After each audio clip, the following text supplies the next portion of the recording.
Did the FAA just discriminate against pilots based on age? If you're not aware, this week in Washington, D.C., the FAA Reauthorization Act has passed the House and it is now moved on to the Senate. In order for it to pass the House, the portion of the bill that talked about moving airline pilot retirement age from 65 to 67 had to be removed. And a lot of pilots are up in arms about this. In fact, many of them were calling their representatives and in favor of moving the retirement age to 67.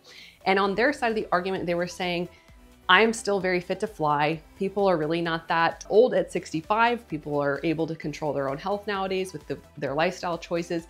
They pass an extensive first class medical every 6 months and extensive check rides every 6 months. And if they can do that, then they should be allowed to continue to fly and make money and not forced out of their industry that they've worked so hard to get to the top earning potential years of.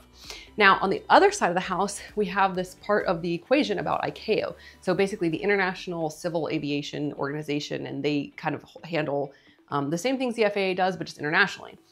The last time that the FAA moved the airline pilot retirement age up was in 2007 when they moved it from 60 to 65.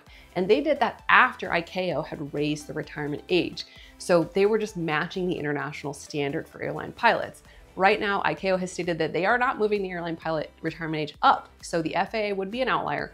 And that means that all of those airline pilots age 66 and 67 would have to move to domestic routes.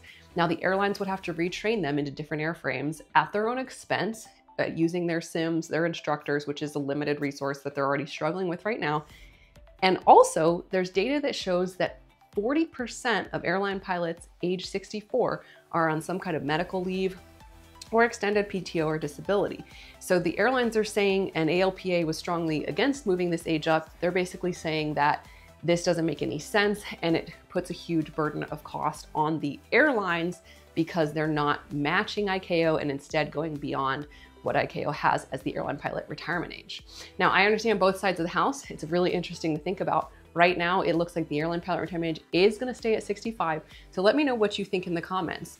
Anecdotally, people have stated that some of the people that they've worked with that are older are not as competent and they've had to kind of carry the team as a first officer. But I don't necessarily put a lot of weight to that because people can be kind of biased with their own experience if they have some kind of built-in ageism, or if they just had that pilot on a bad day, it could just be that. So I tend to go more off of the data, but I'm interested to hear your thoughts. Just another thing that I think is a little interesting about this whole argument is the people that are making these decisions are in Washington, D.C., where they don't have any age limits. And as we know, many of them are so old, they're basically in a vegetative state making these decisions on our behalf. So another interesting example of rules for thee and not for me, but that's a conversation for another day.